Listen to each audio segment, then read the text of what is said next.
of Real Talk with Dr. Jim Sharps and with me, Seth Allen.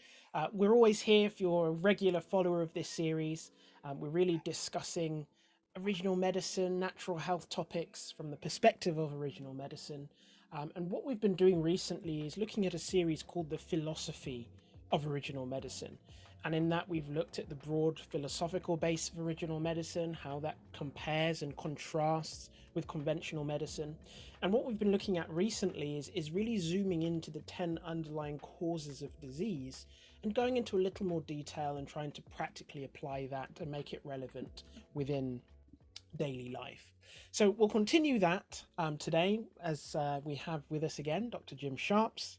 Dr. Jim, it's a real pleasure and for you to be with us, and appreciate you taking the time to go with us. So today we'll be looking at two groups of underlying cause, genetic and psychiatric.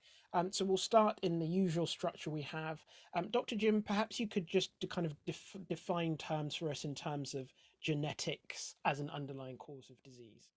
Yeah, well, with genetics, they're basically saying that a lot of these health issues are the result of our genes. It's genetic. It's things that you really don't have that much control over. And from an allopathic standpoint, they're looking at replacing the missing protein or gene, or tailoring the pharmaceutical therapy to one's genotype. So they're looking at heredity, they're looking at those kinds of things, and wanting to address that from that standpoint. And from obviously from an original medicine standpoint, we have a different perspective.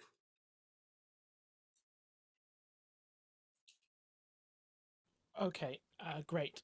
And just looking at genetics then, how do genetic diseases come about? Well, like I said, they say because they're looking and say, well, your parents had it, your aunt, other siblings, etc. So it's something in the genes, which is kind of if we really stop to think about it from a common sense standpoint. And when they tell me about their genetic cancer, this, that, and the other thing, I said, well, tell me a little bit about your grandmother. Oh, she lived to be 90 something years old. Oh, so when did this genetics start? Because if you think of it logically, if it's genetic and we've been around for thousands of years, how come we're not extinct and have every disease known to man? Because things, if you really look at it, have been devolving from a health standpoint. There are more cancers, there's more sickness, there's more named diseases than ever before. So it really doesn't make that much sense. But that's what is basically the allopathic perspective is looking at the genes, and there are genes, there are chromosomes, there are breakdowns in the micro levels of the biochemistry and biophysics, but it's not because of insufficiency of drugs or surgery, because obviously if you took these drugs and these surgeries to prevent it, it'll kill you with all the side effects and everything. So it's it's like what we talked about earlier. A lot of people aren't equipped and qualified themselves, and in the land of the blind, the one-eyed man is king. So these are well-educated, articulate people, and so they come out with this, and so it's what is called a specious argument, seemingly reasonable or plausible, until you open up the kimono and you can see, well, some of this doesn't really pass muster. So replacing genes and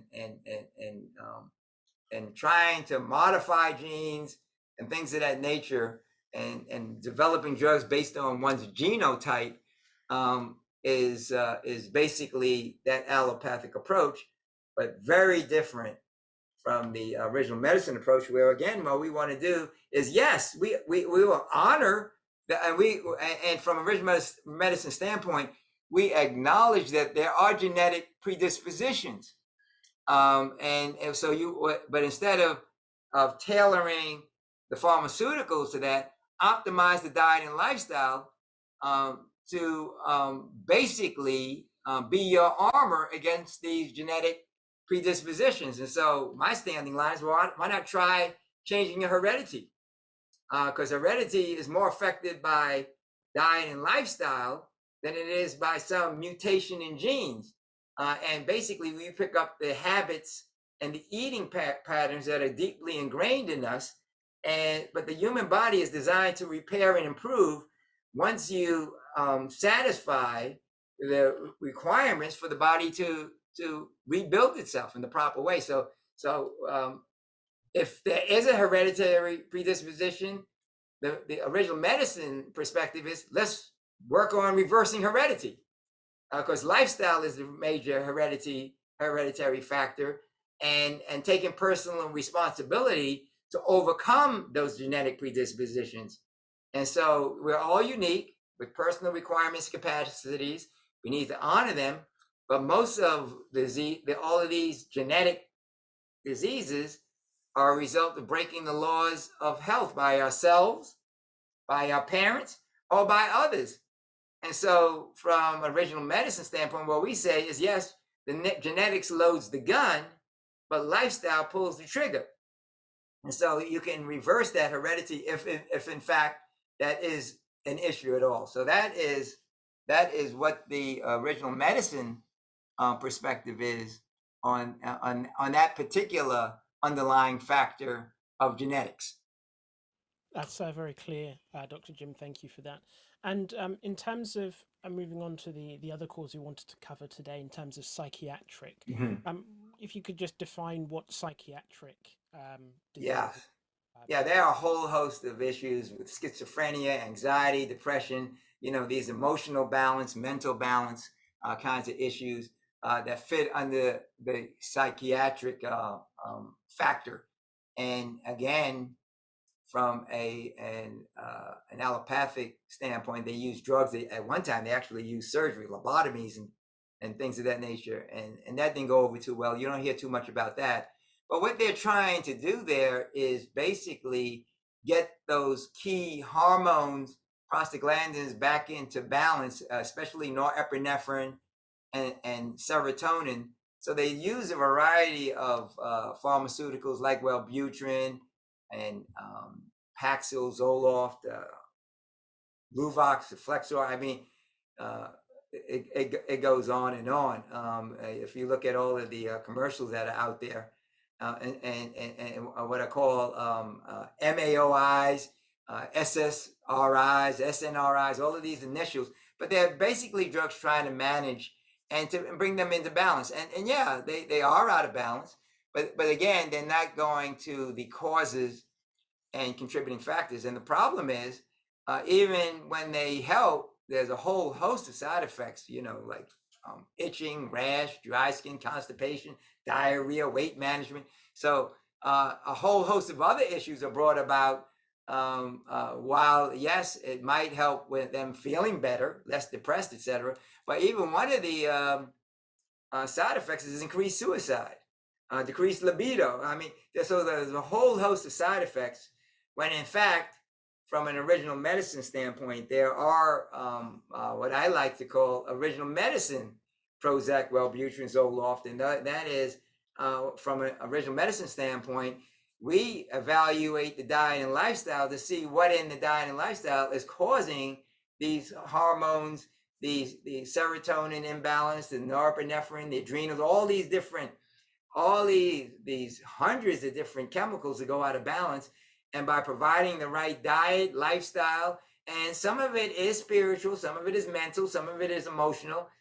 So you need some ancillary treatments, but it's a non-drug approach where again it's focusing on cleaning out the body and rebuilding all of those different chemicals and everything in the right balances. And there are in addition to the ancillary treatments, like making sure that you're breathing properly, getting enough oxygen, some of these basics, but heavy metal detox. There's so much toxicity out there. And so, and you see how this relates now to some of those other factors. Remember I said in the very beginning, some of these factors aren't unilateral. They are in combination. So, you know, if you have a lot of toxins in the body, the body responds in ways that throw itself out of balance. But there are even over-the-counter things like 5-HTP, Gotu kola, which is an herb that increases the oxygen carrying ability of the brain, ginkgo biloba, sunlight. You don't even have to pay for it. But lithium orotate, SAM-E, and I found in my practice, I was actually shocked. I mean, you read the things and they work. Sometimes you need to, a lot of times you might have to increase the recommended dosage or put it together in a synergistic fashion, but they work extremely well for the vast majority of people. And I acknowledge it, there's a small percentage, maybe even up to 5 to 10%, where the drugs, the situation is so bad, you need something very strong, but not in 100% of the cases. So, you know, getting rid of the junk and processed foods, the systemic cleansing, and getting back into those what I call the dietary and lifestyle factors that may be causing and contributing to these psychiatric imbalances is